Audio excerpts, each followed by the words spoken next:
Good evening, everyone. Welcome to the CEN show.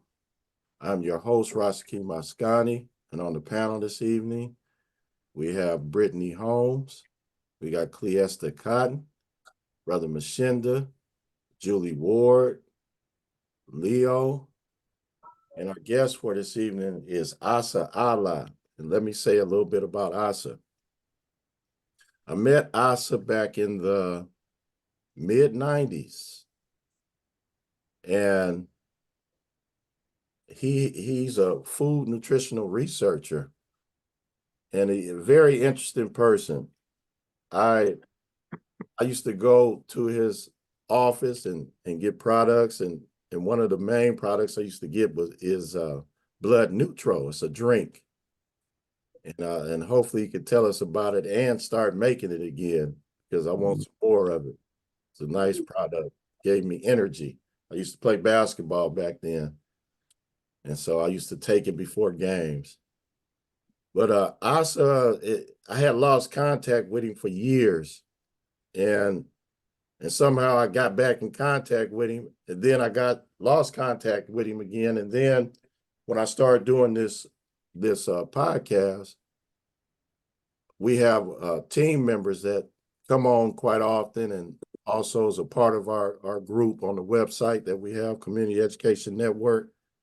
And Brother DX, as soon as I mentioned his name, I said, man, I used to deal with a guy named Ahsa Ahla back in LA back in the day. And he said, Ahsa Ahla. He said, I know him. I said, man, get that number give me that brother's number. So, it was good being around Ahsa. He also came to one of my classes and lectured about food. And it was very, very interesting information he has about food. So this evening, our title of the show is True Natural Food and Its Relationship to Health. So I'm very interested in hearing a few things about what he's going to say this evening. And then also we have a nice crowd here this evening so we can get to some exchanges. So Brother Ahsa, glad to be back in contact with you, man, and good talking to you again. And man, tell us about what you want to talk about this evening. Nothing. I'm going to sleep now. You going to sleep? I bored you, huh? No. It's been a long week so far. Yeah, so I'm gonna, I want to touch on the topic of food in relationship to health because, there's so many people really sick out here nowadays, and you have all these people coming from these different perspectives on health and what's good for you and everything else. And people have to really look at the sources of information as to why they hold an opinion or a perspective on something that's good, what they feel is good for them. You understand? Because basically, I know that if nature didn't provide it and give it to you, it's not food. And it's in long term, it's not good for you. You can eat things that they present you and tell you it's good, and think that you're going to have some kind of success and health with it, but long term it's going to be detrimental because it wasn't for you in the first place. It wasn't given to you by God or nature. You know what I mean? So um and we don't know. The whole thing is us, basically people today really don't know. Most people are just going on things that they've heard based off of, since they've been children. This is what, our parents fed us, and mainstream uh, information that comes out is geared to market products. You understand? So the information that we get on food always is basically put out there for somebody to reap money off of. And nowadays, I call the grocery stores is are the biggest pharmaceutical distributors on the planet, because everything that you get in a grocery store, I would say not everything, but at least I would say 95% are things that are influenced or manufactured by pharmaceutical companies. And that's why he's in the grocery store right now. And I'm trying to, and I was like trying to point some things out to him in the produce section. Because when you walk through a grocery store and look at produce, your seed for all your commercial produce is actually manufactured and by pharmaceutical companies. It's programmed by pharmaceutical companies. And if anybody doesn't get it or doesn't believe me, there's a book called Altered Harvest. It came out in 1983, if I'm not mistaken. It's called Altered Harvest, The Fate of the World's Food Supply. It was written by a guy named Jack Doyle. And he worked for the Department of Agriculture. And he was just dropping the bombs on what was happening to agricultural and produce and food across the board by the pharmaceutical industry. And people have to really understand that what we're eating is basically, if it's coming from what they call conventional produce and a lot of organic produce too, this feed is coming from pharmaceutical companies. Are you still there? Because I don't see anything in my phone. I'm talking to a black screen. We're here and can hear you. Yeah, okay. I just want to make sure. Yeah. So what I did is I'll go into my history and on how I started researching food, and to keep it short, for time's sake, I met Dr. Sabi in the early 90s, around 1990, 91. I'm sure most of you or all of you have at least heard of Dr. Sabi. I really think What's that? Oh, if anybody has not heard of Dr. Sabi, just let me know. But Dr. Sabi, I met him and spent some time with him, and like 5 days I spent with him.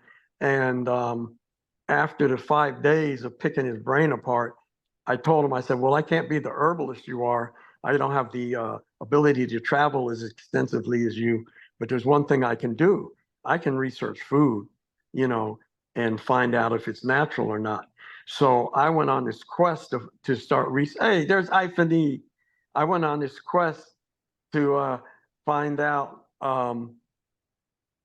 about food, if it was really found in nature, where in nature, what man had done to it, if man has altered it, tampered it, crossed it or whatever. So that became my focus. And I started doing that, and it was like, around 1990, 91. And I just went on this quest and started doing it. And then I don't even know how miraculously how things just fell into play. But I ended up, people started calling me for lectures and doing lectures all over the United States. I started doing lectures at universities and different places. I was on radio programs, TV programs, and things because it was the information that I was giving to people was not information people have heard before. People have heard, like, if they had gone to a Dr. Sabi lecture, they'll hear him say, well, oh, carrots are poison. They're not natural, but he just would leave it at that. So you're supposed to believe it or not. But a lot of people have a hard time believing it because why? All your life, you've been programmed that carrots are good for you. They contain these vitamins and beta carotene, and they're good for your eyes and all that. So we just believe it. So when we hear the information, well, carrots are not good for you, then you start like questioning, like, okay, well, who came up with that information? So what I did is just basically started researching. Ahsa, Yes, sir. you said Altered Harvest by Jack Doyle. Yes, sir. Altered Harvest by Jack Doyle. Yeah, they have it on Amazon. I'm showing it right now. Okay, yeah. So there it is. That's it. Anybody read that book, that'll take you to a whole nother place, give you a whole different understanding, a level of food. Matter of fact, they took it off the shelves in 1985. So that, because it was released in 1983, if I'm not mistaken. And it was taken off all the shelves of all the stores and everything. And by 1985, they didn't want the public to have it. But obviously, it's back out there again somehow. But yeah, so because he gives you a breakdown on what they did to tomatoes and all sorts of things. So back then, like I had never been like a really a reader. I never got into reading a whole lot of books. But back then, I was on such this quest that I started reading, and just researching, trying to find out information on anything I could find out in relationship to a food being really truly natural, if it's really good for you. And so it was just kind of overwhelming when I started finding out, because I found out, like Sabi was right. But my whole thing was, I'm like, okay, first of all, people want to discredit him for saying carrots are not natural, they're poison. And my first question it was, well, why would this man be adamant in saying that? You understand why, and so now I have to investigate what if what he's saying is true or not, because why would he say that publicly? Why would he be adamant about it? So either he knows something that I don't know, or he's trying to run a game on the people. So I started investigating and doing my research and found out there's no such thing as a carrot like that we know of on the earth. Carrots were developed in Holland in the 1700s. And basically what I'm going to say, you really have to get this and understand this, because you're not going to get it all from me in an hour and a half of us being on a podcast. But just get the foundation of understanding on this. Basically, everything you see in the grocery store in the produce section is controlled substance. You get it? It's not, you don't find that stuff in nature. You understand? You don't walk around and you walk through the woods and find the same stuff, or walk through fields or just walk around your neighborhood where there's stuff growing and see the same things you see in the grocery store. You don't do that, because those things in the grocery store do not come from nature. They are not food. They're not the primary food.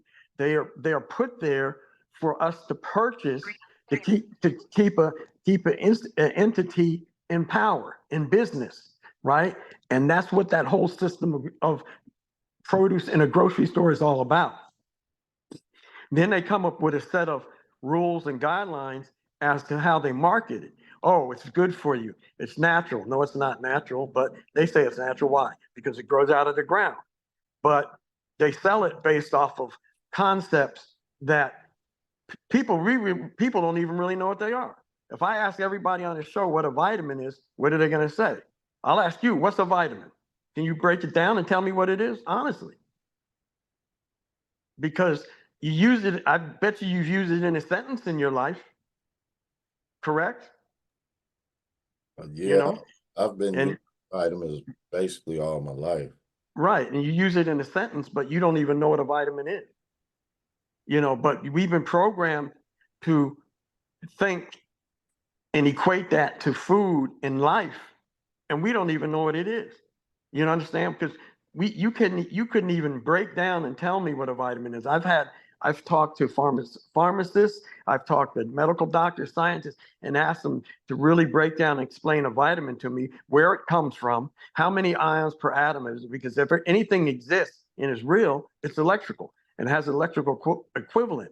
The body lives off of electrical energy, it lives off electricity, right? So if vitamins exist, if there's such thing as truly as vitamin C, what is the electrical equivalent of it, and what in the body uses that electrical equivalent? Because science has already proved, and I can prove this to you, in 2003, 2 medical doctors won the Nobel Prize in science. A scientist won the Nobel Prize in medicine. This is all in 2003, and you can do your own homework. Everything that I tell you today, research it if you got to question it. If you don't believe me, do your homework. All 3 of these men were playing with, they can't understand They know that every cell in the human body lives off of a mineral. They can't understand how cells can differentiate from minerals, right? But I had been saying the whole time before that that cells are genetically coded to minerals, the ion structure of a mineral. So iron is a mineral. Iron, it has an electrical equivalent. The cells that require iron in the human body will take that ion, that charge, and use it as nutrition and food. Because when you eat something, your body's just a giant juicer. You masticate it, you chew it up with your teeth, you swallow it, your body goes through an extraction process. It separates the liquid from the solid. You defecate out the solid. The liquid, you eventually urinate it out, perspire it out, spit it out, cry it out. You get rid of the liquid in some way or another. So the body is not living directly off the liquid or the solid. It's breaking down what you're eating in components and it's taking the electrical energy out of it. That's why Sadie used to always talk about electric food, electric food. He used to jam that home in people's heads, electric food.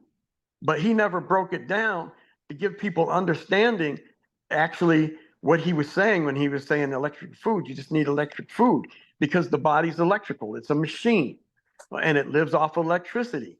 Every mineral, when you understand what minerals are, is just an electrical frequency. That's all a mineral is. But it just comes in two forms in the earth. It comes in an oxide, which is a metal, or it comes in a phosphate, which are things that burn into ashes, right? So the iron that we need, you can't eat iron like a cast iron skillet, and steel is made from iron. But the human body can't do anything with that. It can't take that iron and utilize it for food. That's the purpose of natural plants on Earth. What they do is they take the electrical energy out of the rocks and the metals that compose of soil, and they take that electrical energy and they hold it and they store it in their fibers. And then when animals come and eat it or humans eat it, there's an electrical transfer. The process in plants is called iontophoresis, right? And it's also influenced by photosynthesis. But all plants, if they're natural, harness electrical energy and they give you that transfer.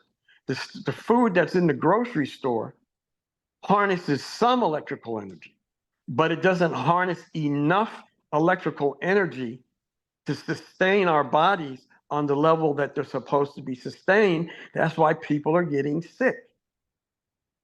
Because the purpose of food is to nourish and revitalize the cells of the human body. So just knowing that alone, if you're eating food, how can you get sick? You understand? It doesn't add up. Because you're not supposed to, if you're eating food, you're not supposed to be getting sick. But we're not eating food. So that's it, So we have to go back to understanding what food is and reevaluate. We're at a time of like awareness and information, and we have the World Wide Web where we can research and delve into things. And so we shouldn't be in the dark about things. You know what I mean? I know that everybody likes to eat based off of pleasure.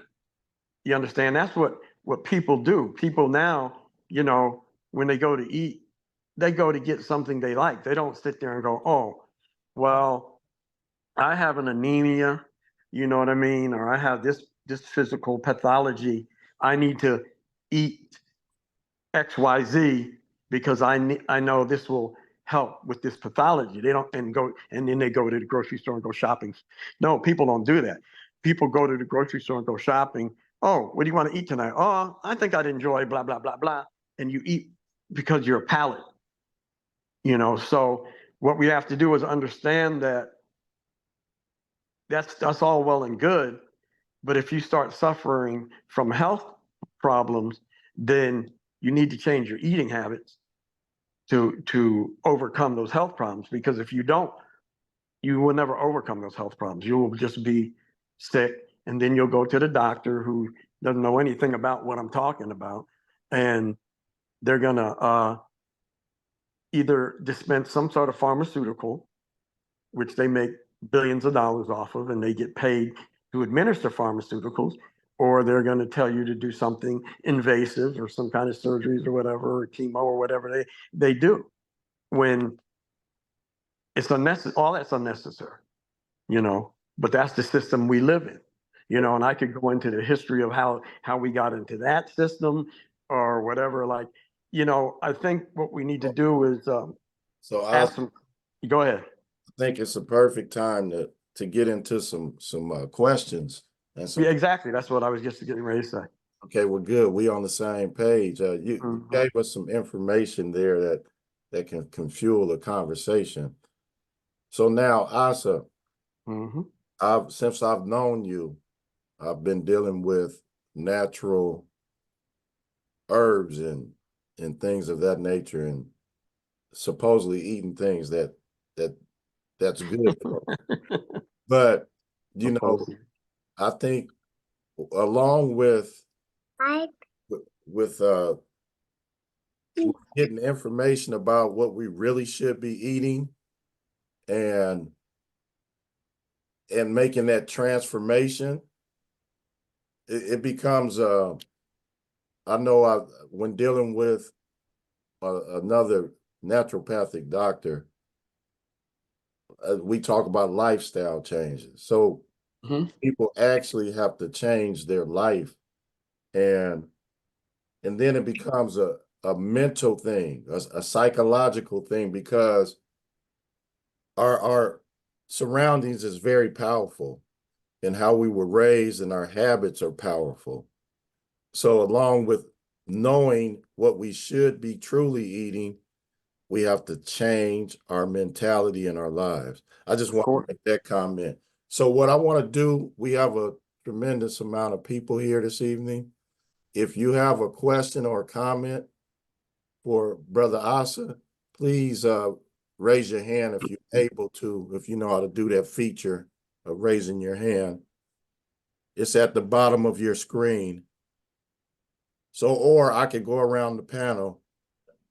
So nobody have their hand raised right now. So I'm gonna just start. You got Alan. Yeah, I see one right now. That's Brittany Holmes. Okay, Brittany, we'll go with you. Welcome, Professor Ra. I see Cindy Allen too. Okay, I'll get to her. Okay, Brittany. I just want to say this. So I have been knowing Ahsa for, I don't know, 10 years now. And I got linked up with him because at the time I had cancer and I was 23. And basically started cleansing my body, started listening to what he was saying, got into the Word of God, and really changed my mindset. And 60 days later, was cancer free and been cancer free ever since. And so the power of food and really cleansing your body is really powerful. And so thank you, Ahsa, for bringing me into this knowledge, and keeping me on track when I want to fall off, reminding me how important it is to eat to live and not live to eat. And anybody else who's doubting, I am living and breathing testimony that the food that God created for us really can heal our bodies. So that's all I wanted to say. All right. Very good. Thank you, Britt. You're welcome. I'm gonna go to Infini Shepherd. Ifany, yeah. Ifini? Ifany, yeah. Ifini. Yeah. Ifini Shepherd. You're on mute.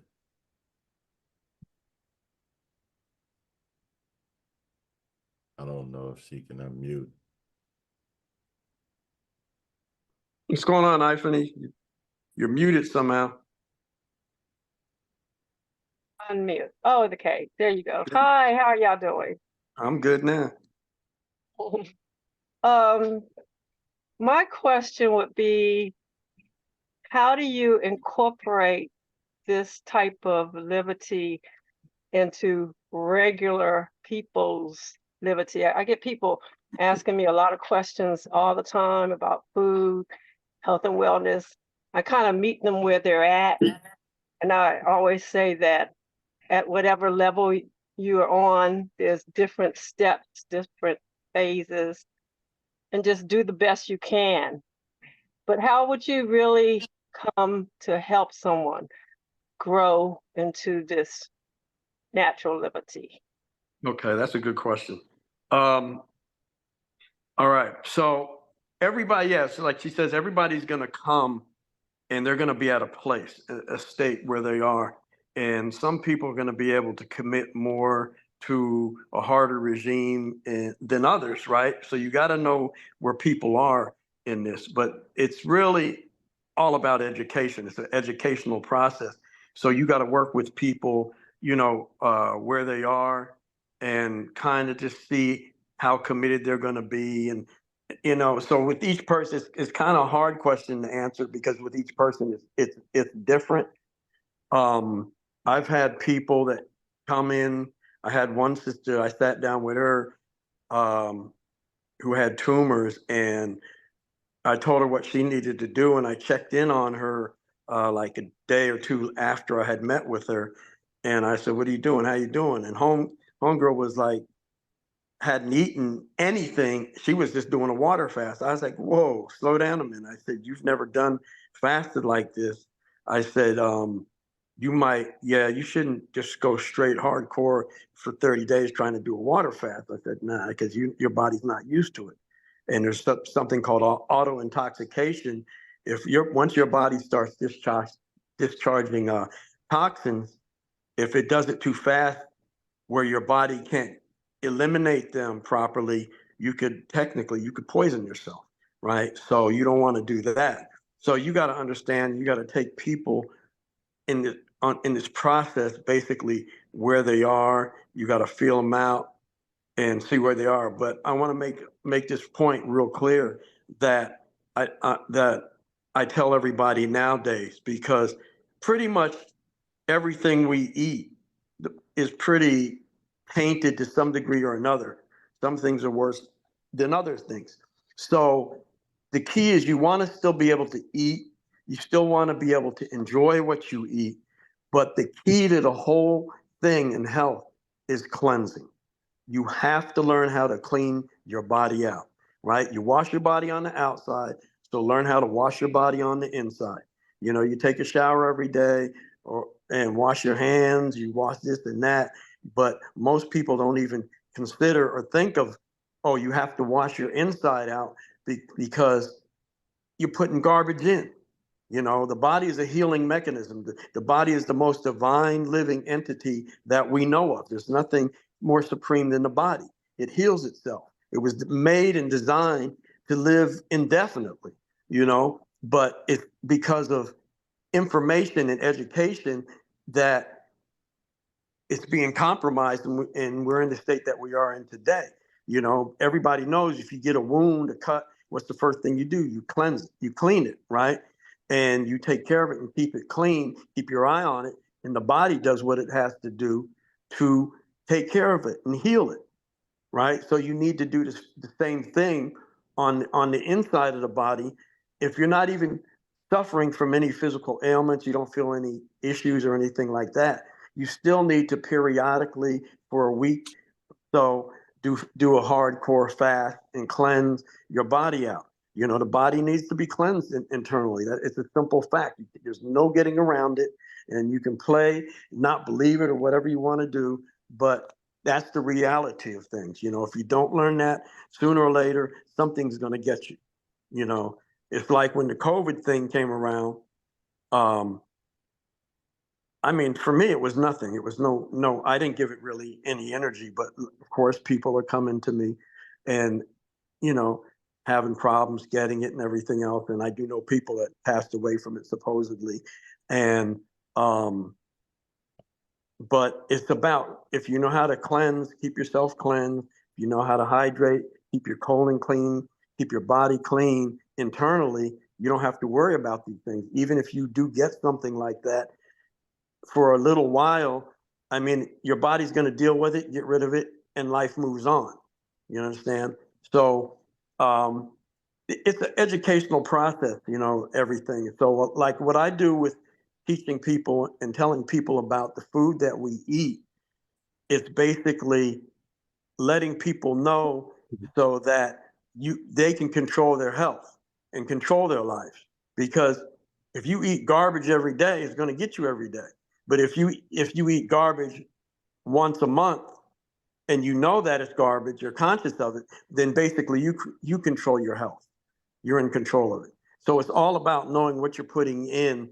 And so, you know, that becomes a bigger topic of discussion, just letting people know, you know, like Dr. Sabi used to put out a food list of food things, you know, and it would constantly change as he got more information. He would add things, take away things like that. I did that out of my offices when I have my office in LA, and I still do it with people want to know.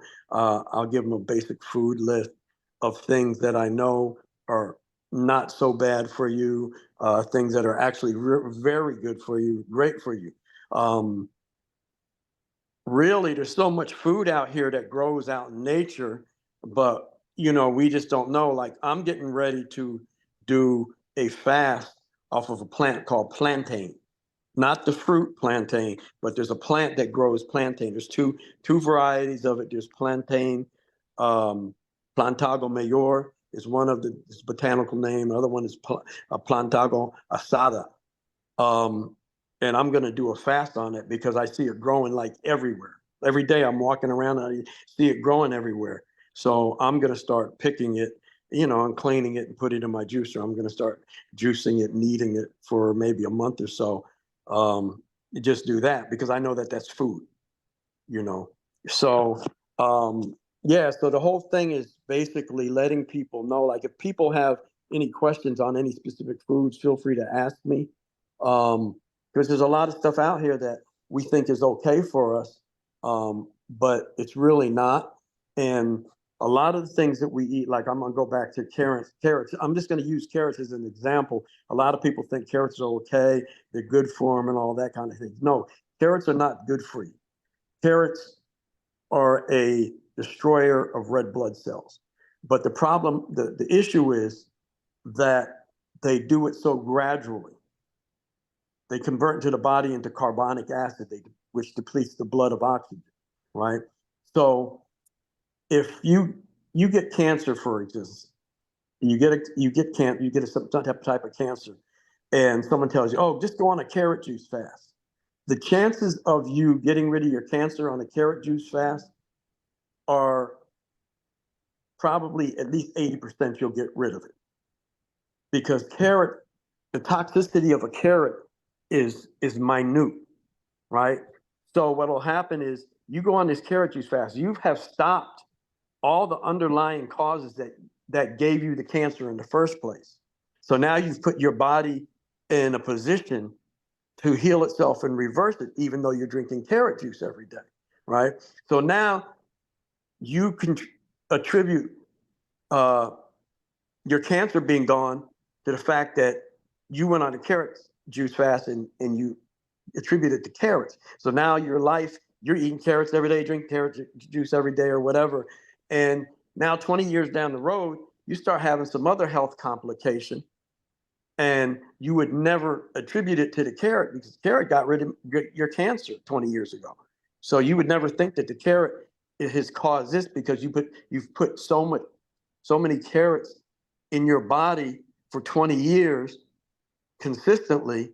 Now the carrots have degraded and eroded you on a cellular level that now you have an illness that's fed by carrots. So the reason why I push knowing what natural foods are is because natural foods things that are truly natural don't do that, right? So the things that we get in the grocery store that are somewhat good for us will break you down over time, quickly or slowly, depending on how much you put in your body, how often you use it, and that's it. So like if any people has any questions on any particular food source, you can ask me. I will, if I know about it, I'm going to tell you. If I don't know about it, I'm not going to guess. I'm going to be straight up with you. I don't know.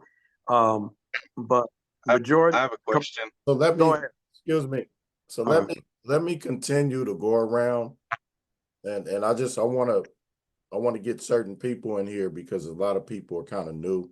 So I'm gonna go to Julie Ward. I'll get to you, Brittany. We'll come back to you if we have time, because time is of essence this evening. So Julie, question or comment? Real quick, hey Ahsa. Hey, good Lord. I've known Ahsa forever, ever. Back in LA. But has it been over 20 years, Ahsa? Yeah, definitely. Come on. Yeah, exactly. And so, huh? Yeah, go ahead.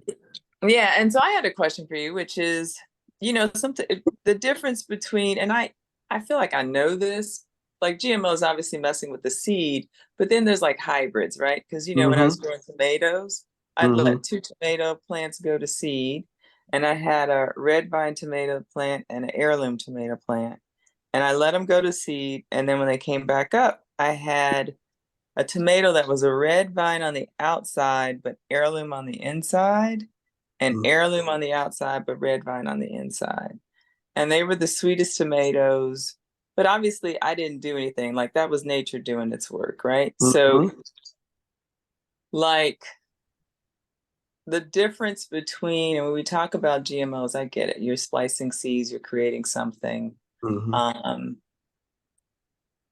So yeah, I just want to know hybrid versus GMO. I guess that's the question. And are people really doing hybrid? Oh yeah. That's a good question. That's a very good question. Because when I used to do my lectures, I would always bring this big, board and I would draw a big like cross on the board, and I would put like an N for north, S for south, E for east, and W for west, right?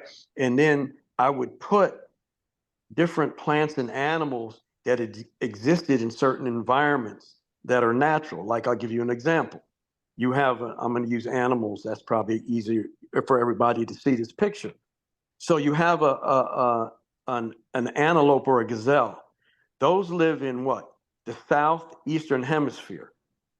Then you have something called a deer, a reindeer, which lives in, there's some in the northeastern hemisphere, and you got them in the northwestern hemisphere, right? So now say I take a deer from the northwest of, say I take, hold on a minute. I take a deer from the northwest, and I take a gazelle or an antelope from the southeast.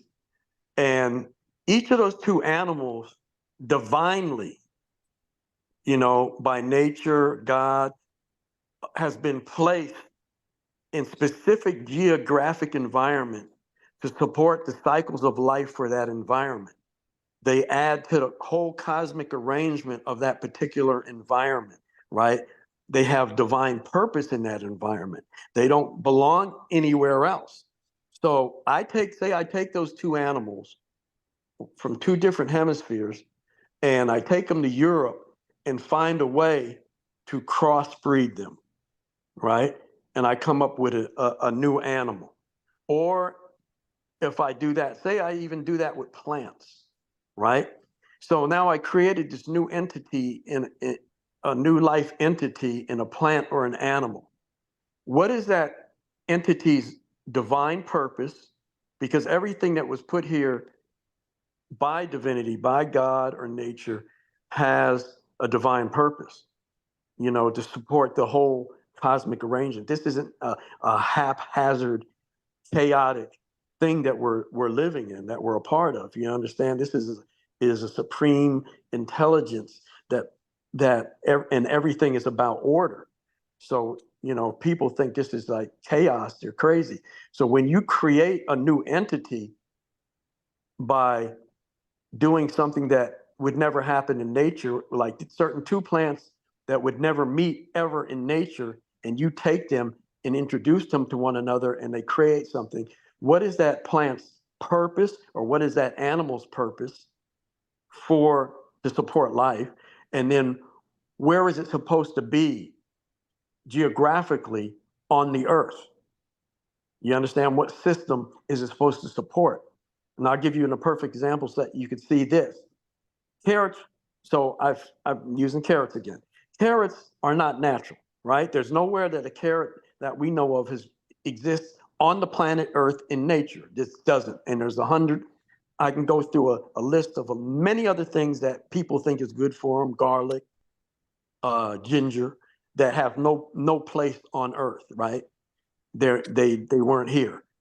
And what happens is now, to market those and sell those to the public, to people, so they can buy them, what do they have to do? They have to destroy nature to produce them.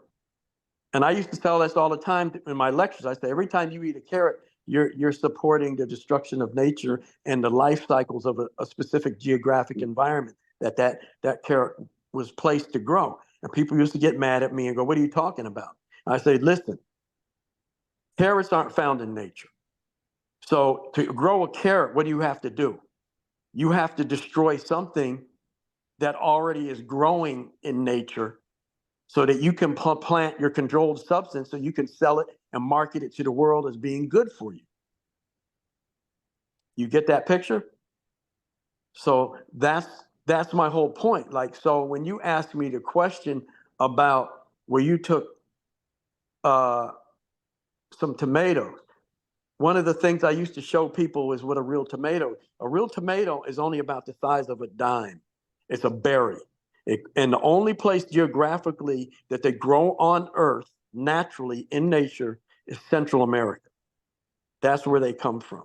The conquistadors on their little rape murder rampage across the earth took them back to Europe, and that's where they developed them and came up with all these insane shapes and sizes and everything. And they have a term called, it's a process they call gigantism, and that's how they blow up particular fruits and vegetables. Like I don't know if people know what a real strawberry looks like. They're tiny. You see them growing in people's yards. You can see wild strawberries growing. The strawberries that we eat today, they've gone through a process called gigantism. Now I've seen blueberries in the store that are like the size of a nickel. And I'm like, what? This is like the first year I've ever seen them, like huge, giant blueberries. They've run them through this process called gigantism, and they're blowing them up on a molecular level. So you have to understand that nature will have a process where if a new plant is introduced into a natural region, I'm talking about a natural plant. I'm not talking about a hybrid, because there's a lot of plants that man has created. There's a few that are in nature and they're called unrecallable species because somehow they've adapted and they're living. I don't know how long they're going to live. I don't know if nature is going to catch up with them and destroy them at some point, but there's some that are here at this point. But if you take a natural plant or a natural seed out of a geographic region and plant it in another region, you're supposed to wait at least 5 years to see if that plant becomes one with the earth in that environment. Then you can eat from it.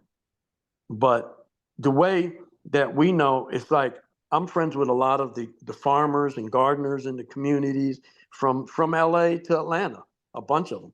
And they're providing a great service, all right? To grow your own food is what you want to do if you're not a harvester. You know what I mean? If forager. If you're not a forager and you're going out and looking for natural food and picking it yourself, to grow your own food is the next best thing. But the way that we deal with growing food is out of balance with nature, because what we do is we plant and harvest. Plant and harvest, plant and harvest. Every year you plant new crops and harvest. That's not a true farmer. What a true farmer is somebody that manages nature. They live in a specific geographic environment, and the plants that support life in that environment that'll keep you healthy, they manage those plants so that those plants can be an ongoing food source for them, their family, and the people around them. That's what a farmer, a true farmer, does. But we've been programmed by this system that we're supposed to plant some crops, harvest it, and then next year we do the same thing. Dig the ground up, plant some seeds in it, and harvest. But that's not what we're supposed to do. We're supposed to plant, let something grow, and be an ongoing food source for us. You know what I mean? You plant the seed from crops that do have seeds. You save the seed and you plant those seeds and you let those fully develop, maturely develop and fully develop, and you harvest from those too. But you don't really want to destroy plants and to eat them. You want plants to be an ongoing food source. See, the thing with like domesticated cattle and domesticated cows, they don't know nature. Like deer will go in and they'll go in the woods and they'll forage and they'll eat things, but they won't destroy. They'll leave, there'll be enough of the plant left that it'll reproduce and come back next season. But domesticated cattle, what they do is they eat everything and destroy it till there's nothing that grows at all, because they're out of balance with nature. All right. So hopefully I answered that question, sort of, kind of. Okay, let's try to get a few more people in. Ahsa. We got Kay Wilson. Oh, okay. Okay. Okay, maybe she just Question. listening. Cleaster Cotton. Hey, Scoonch. Greetings, What's going salutations. on? How are you? I'm spectacular. How are you doing? Yeah, I'm wonderful. So what you got? I'm trying to think of a question to ask you. Basically, over You the don't have? years, have told me practically all the things. What do I want to know? Well, we could.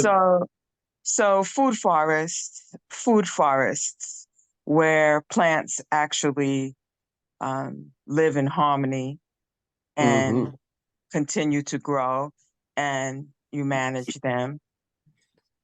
How would say, for instance, someone who is in an urban area who has a small plot of land begin a food forest? Okay, so what you do is, first of all, you study what's there. That's the first thing I tell everybody. You get a piece of property, learn the plants that are there. You don't know what you have. You might be sitting on a gold mine to health. You understand? There's like so many plants. That's why, people I know get all this amass land and buy all these acres, and then they say, "Oh yeah, I want to plant a farm and garden." I'm like, please, I beg you, find out what's growing on there first before you start tearing up and wanting to plant your garden.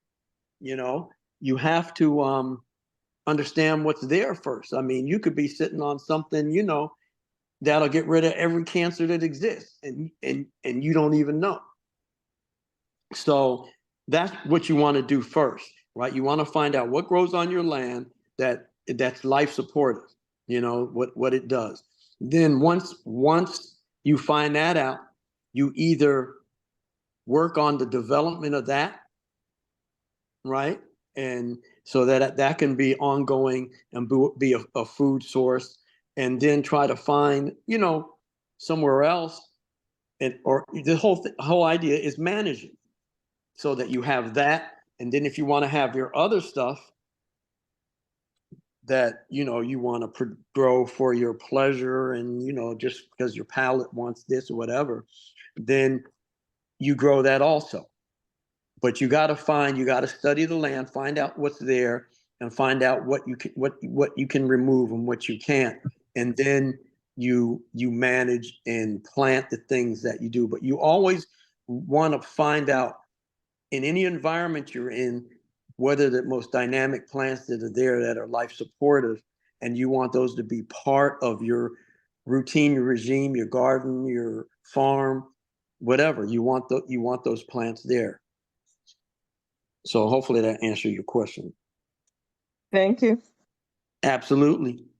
Kay had a question here in the chat, and it's what safe items do you recommend eating from the grocery store, or do you suggest 100% avoidance of grocery stores? What recommendations do you for people starting to improve their diets? It's a good question. Okay. That's a very involved question, but I'm going to say this, right? There's a lot of stuff in the grocery store that's, okay to eat, like squashes, like things like some people have a problem with, like nightshades, but bell peppers, brown onions. I stay away from red onions, and that's a whole nother issue. Red fruits like beets, stay away from those. But we could go down a whole list of things, and I could tell you why and why not, where they came from, and what the bad side of them is, and everything. We could go through that, but most things in the grocery store, like green leafy vegetables, are cool. A lot are better than others. Some grocery stores sell dandelion, so if you can get dandelion, mustard greens, cilantro, watercress, if you can get it. Those are great greens. The other greens like collard greens and kale and those are big time messed with plants. Yes, you can eat them. They're not going to do you any imminent, immediate damage eating them, now just be aware. Spinach, like even me, I eat spinach. I eat all that stuff. What I buy, I buy more like lettuces, like mixed green lettuce, like that spring mix or whatever. I'll eat that kind of stuff. And I eat a lot of, I'll get a lot of squash, like butternut, acorn squashes and all that, those type of things. It's just, you have to learn, like I said, you got to learn how to cleanse. That's the bottom line. That's the armor to your body, really, is learning how to cleanse, is protecting yourself, because all that stuff is messed up to some degree or another. Like I eat spinach, years ago. I don't know if oh man, when I was doing my heavy research back in the 90s, you should see what they were doing to spinach, putting pig genes in spinach, flounder genes in spinach. They're gene spiced and all sorts of stuff. So, and at this point, I don't even do the research like I used to. I actually shut down my company about three or 4 years ago, just because I didn't have time to really give it the energy I used to. And I'm sure what they're doing, how they're manipulating and violating those plants and stuff that we eat in the grocery store is so beyond our comprehension right now. Compared to, like, if you just read that book, Altered Harvest, like the guy even explains in that book was put out in the 80s. He says what they're doing, what science is doing to agriculture is moving so fast that, to comprehend what they're doing, you just can't do it unless you're involved in that aspect of science, you know what I mean? So, yeah, it's really about, like I said, learn how to cleanse, eat, learn, even if you get in touch with me later on, and I can help you and show you, some things that, what are better, what things to really avoid, you know what I mean? Don't eat too much of that type of thing, because you know, you like I said, you just got to learn how to cleanse because that's a really involved question. I could do probably a straight 3-hour lecture just on specific foods, you know. All right, next question. Okay, let's get a few more before we get out of here because we have about 15 more minutes. Let's go to I think Cindy Allen. Questioner, Cindy. I don't have a question. Thank you. Thank you. Thanks for coming. Shaka Ann Phillips. Um, can you hear me?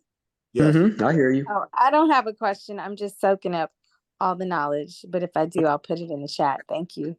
Thank you. Hi, Shaka. That's my cousin. Love you. Love you too. Janelle Barranco.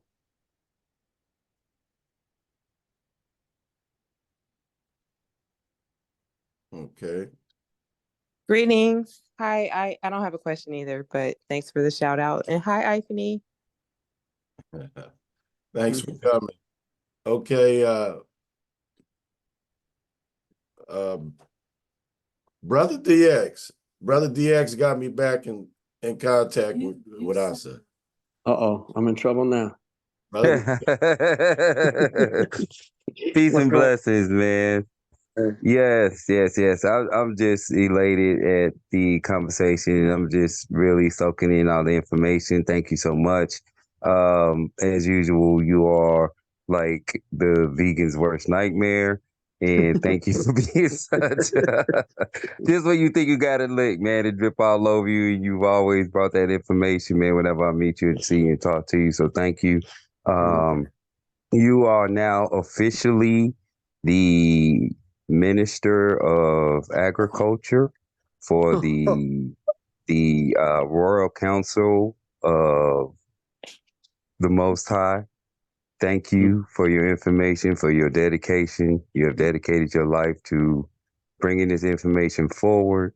And we are truly, truly, truly grateful. It's downloaded in our DNA, brother. And thank you and continue your great works. Thank you. okay, Brother Mashinda had a question. What do you think of olive leaf extract? That's a hard question. I would tell you this, okay? Olives and olive leaves are great for you. Some varieties of olives are better than others. So I don't know what olive they're getting it from, but I would just say this, that olive leaf extract is a good substance. I'll just leave it at that. You know what I mean? Yeah, so I don't have a problem with that. Okay. Because olives are actually a very good food, but like I said, there's certain olives that are better than others to eat. Okay. Go ahead. Let's get to Leo because he keep popping in and out. Leo? That's my fault. I'm actually driving, so my phone keeps cutting off. So I just come and join again and again and again. Okay. See, the enemy, he's trying to keep me away from this wisdom, but he don't win. I hear you. Any questions or comments? I think Brittany actually asked the question. Okay. Because I know I had to get off for a second, but okay. it was basic. It could have been something about asparagus. Okay, so I like to eat certain type of nuts. Are nuts good for you? No. I mean, I love cashews. I love poison. almonds. I love walnuts. Okay. They're all bad. So can you please help me understand? Yeah, let me go into that. So those are okay. Nuts are what people consider protein foods, right? Nuts aren't the first food that humans are supposed to be eating because nuts require a lot, preparation. The more a food requires preparation, that's not like the first thing we should be eating. That's number one. Number two, okay, so now cashews are a very, very toxic nut. right? Cashews are like, so I don't even know how acidic they are as far as the number on the pH scale, but they're extremely acid. Matter of fact, the juice of a fresh cashew or cashew nut, if you get the juice on you, it'll give you like a 2nd-degree burn. That's how acidic it is. In order Wow. for cashews to even to be able to be consumed, they have to be washed, right? They have to, because the acid has to be removed. So even though they say raw cashews, all raw cashews are washed, right? They don't give them to you unwashed because they'd mess you up. So but almonds are okay. Almonds contain cyanide, arsenicide, right, which is a brain toxin. If almonds are roasted, that it eliminates, if almonds are cooked or roasted, boiled, whatever, it gets rid of that toxin, right? So you can eat them, but I would say just don't go crazy on them. The safest and best like thing that eat nut would be probably like a pine nut, what they call pignoli. Those are cool. Pecans are cool to eat in moderation. Walnuts are cool to eat in moderation. Pistachios are kind of bad for you, but I love pistachios, so I eat them. You know what I mean? And see, that's how I feel about cashews. Good Yeah, Lord. I know. I mean, I love cashews. I eat them. I'm not going to say I don't eat them sometimes. The whole thing about this is you have to, and I got to stress this with everybody. When I used to do my lectures, I used to tell people, because people used to freak out. I'm like, don't freak out. This is this information, right? And you don't have to just all of a sudden tomorrow try to live this. No, you want to enjoy life to a degree. This information is so you can control and take control of your health, because your body is yours. It's nobody else's. Nobody should be telling you about your body and the ailments you have or whatever and how to heal it. Really. People can assist you, but you know your body better than anybody else. You know your body better than any machine is going to be able to tell you your body. But we've been programmed to rely on that. So that's where we are. But this is just for information so that you can start to control and take control of your health and on a dietary level at whatever pace that you want to move at. You understand? So you don't want, but the whole thing is you don't want to freak out behind it and just get stressed out. Oh man, I can't. No, you don't do that, because stress it creates more disease than anything, really. So just understand that you take the information and you implement it in your life at whatever pace is comfortable for you, so that you can take control of your life and your health. That's what this is all about. All So right. I have one more question. Okay, Leo, we're running out of time, and I want to get to sorry. everybody. All right. But You can thanks call a me, lot. and you can call me. You know how to get in touch with me. I want to give with Z's S20FE. Yes, sir. You have a What's going on? comment? Yes. Can you hear me? Yeah, I hear you. What's happening? Yes. I was just wondering some things about the prostate, elevated PSA around 12. And I was just trying to find out some information on, different remedies or modalities that could be used to eradicate or lower that number. Okay, so I've heard that terminology before, but I really don't really know it and understand it, because I'm not into that, medical scientific aspect of life like that. Okay. I will tell you that there's certain things that you can do, like if you really learn how to fast and cleanse on all that's going to be taken care of. But there's certain things like natural plants, like saw palmetto. There's a plant tormentia I recommend to everybody. Pretty much, I tell everybody the plant tormentia needs to be in everybody's household, and people just need to have it and be on it. But Never a heard lot of of people, that. yeah, a What lot is of the people spelling haven't on heard that? of it. It's hard to get. Okay. I don't know anybody really. You can get it actually on Amazon. It's the word torment, Okay. and it's the word torment, and put a ILLA on it, or just a IL. Okay.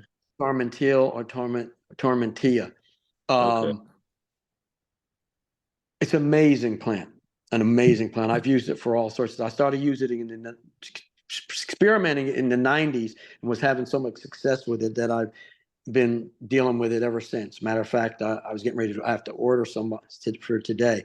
You know what? Let me give my phone number. Okay. Okay, I'm going to give my phone number out right now to All right. anybody that wants it. You can have it. If you call me, you have to leave a message because I do not answer unknown numbers, right? That's something I don't do. Leave a message and I'll get back to you. I'm crazy busy, but I will get back to you. So just let me know and then I'll get it. My number is 404-454-8305. 404-454-8305. Right? I'm gonna give you my email address also. So anybody wants to email me, because there's a book that I'll email to anybody that wants this book. Okay. And it's the best book I've ever come across on herbal healing. And I'm just going to tell you this. It's the book that Dr. Sebi used to read and study from. All right. Okay. And it was the man responsible for the book is his teacher. And I went to the guy too, but he was kind of very elderly when I met him and wasn't doing much of anything. My email address is M as in Mary, ORCEGO, B as in boy, EY @gmail.com. It should look like Morsego Bay, BEY. Okay. MORCEGOBEY @gmail.com. And if you want, just send me an email and say, I would like a copy of the book, and I'll just send it to you. Okay. I Excellent. got two more people, Ahsa. All right, go ahead. Thank you. Yeah, and I'll give you whatever information we get in touch. Okay. Excellent. Thank you. Mm-hmm. New V Gang. You have New vegan. New V Gang. It's new Yeah. V Gang. Okay. I guess just listening, and we got I'm here. question or comment. Question. Do you do like, say if I got a piece of land, would you come out and search the land for edible plants? I would do that for somebody else, not for you. Oh, I'm messing with you. Buki, I'm gonna kill you. Just call me whenever you want. That's my surrogate son, everybody. Okay, we got Professor Amra, master teacher of the platform. Abani Gani, everyone. Appreciating Hey, what's going on? And James, appreciating what's been discussed, if I understand correctly. Let's have three quick questions. One, if a person wanted to learn and get proficient in the study of plant eating, is there a place they can go, or do you have a study group? I do not have a study group. That's a good question. I should do that, huh? But you could probably Google or like plant study groups in the area you are. I know in California, I used to go out. There was a guy named Christopher Nurgis, and his I don't even know if he's still. I'm pretty sure he's probably still doing or has organ.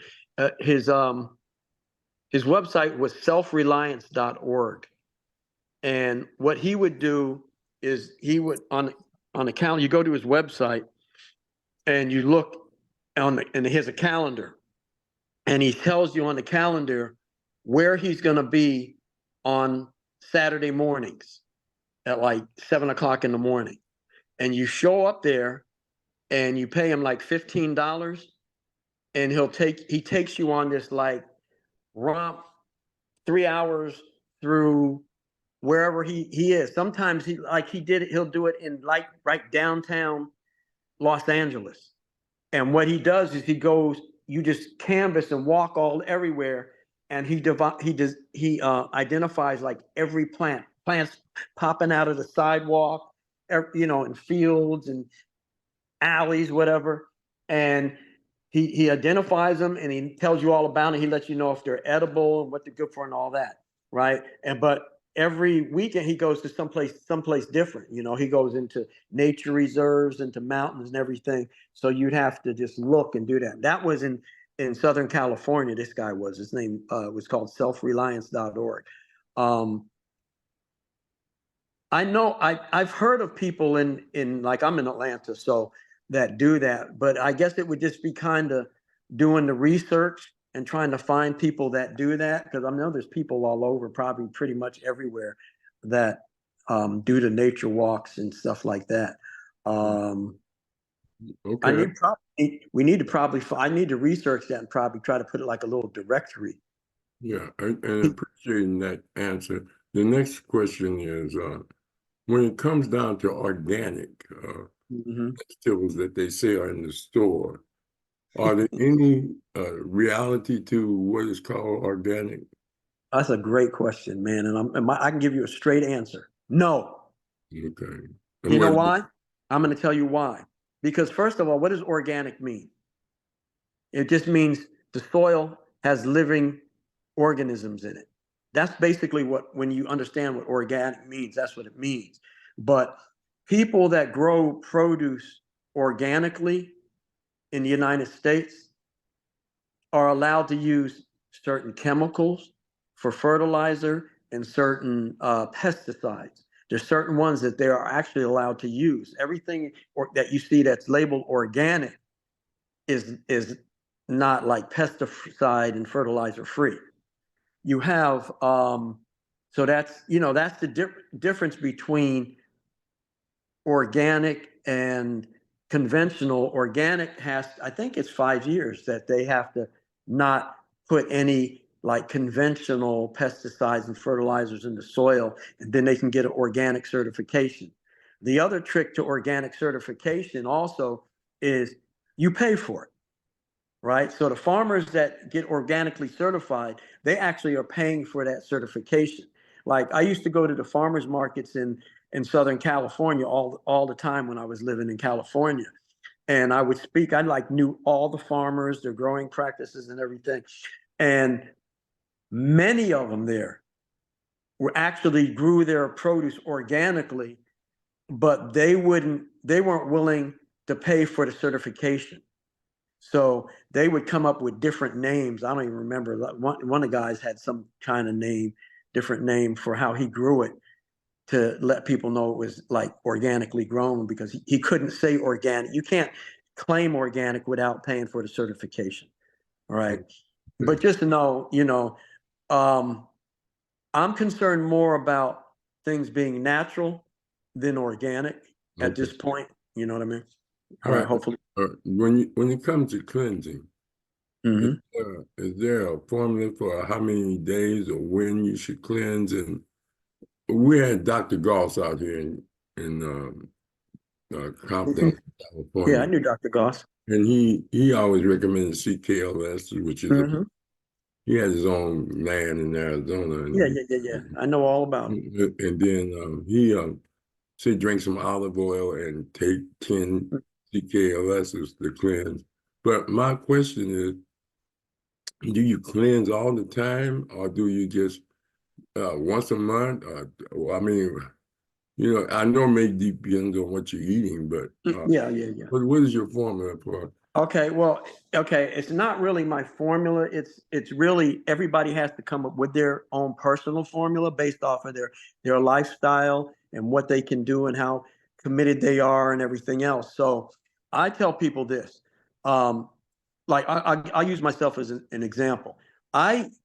When I eat something, because sometimes I want some garbage, you know what I mean? And coming from New York, every once in a while, like I go back to New York to visit, I want a slice of pizza, man. I'm sorry to tell everybody that, but I want a slice of pizza. And so I'll get a slice of pizza, right? And eat it or whatever, eat some pizza. So then what I do is I know that I put some heavy mucus forming acidic something in my body, right?